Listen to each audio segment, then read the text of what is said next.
tem ali um peso nessa balança que está sendo calculado pelo governo, se vale a pena aceitar ou não esse convite que o presidente Lula recebeu por parte de Donald Trump para que ele faça parte do chamado Conselho de Paz para Gaza. Ele começou a avaliar essa semana se vai aceitar ou não fazer parte desse conselho. Teve essa conversa hoje com o chanceler Mauro Vieira e com outras pessoas também da área internacional, assessores da área internacional aqui do Palácio do Planalto, para entender esse cenário e entender melhor também esse convite.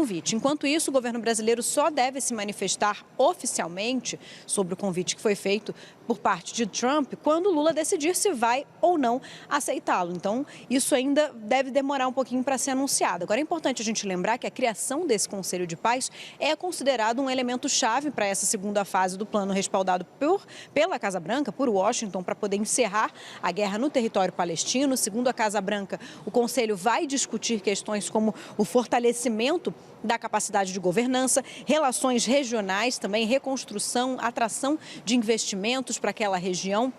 E esse conselho vai ser presidido por Donald Trump.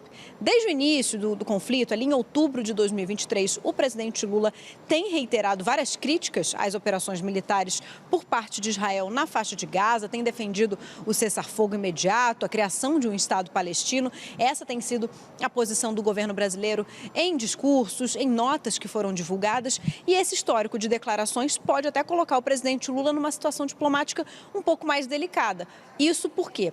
Diante desse convite por parte de Donald Trump, caso ele aceite integrar esse Conselho de Paz, o presidente Lula pode ser cobrado para ter algum tipo de coerência com as críticas que ele fez à questão de Israel em Gaza, né? Uma vez que a gente tem essa iniciativa que está sendo conduzida pelos Estados Unidos e que é o principal aliado do governo de Israel. Então, tudo isso pode pesar na balança. Enquanto essa decisão oficial não é anunciada, se Lula vai aceitar ou não, alguns integrantes do governo estão ali calculando, dizem que o presidente está avaliando se vale a pena, por exemplo, vendo ali quais vão ser os objetivos desse conselho, quais os países que também vão aceitar fazer parte desse grupo, o que esses países pensam sobre a guerra na faixa de Gaza e também quais vão ser os custos financeiros a partir dessas decisões que vão ser tomadas. O Brasil deve ainda trocar algumas ideias com outros países que são relevantes nessa questão. Isso, segundo pessoas que estão ligadas na área diplomática do governo, dizem que é importante porque é assim que se constrói uma posição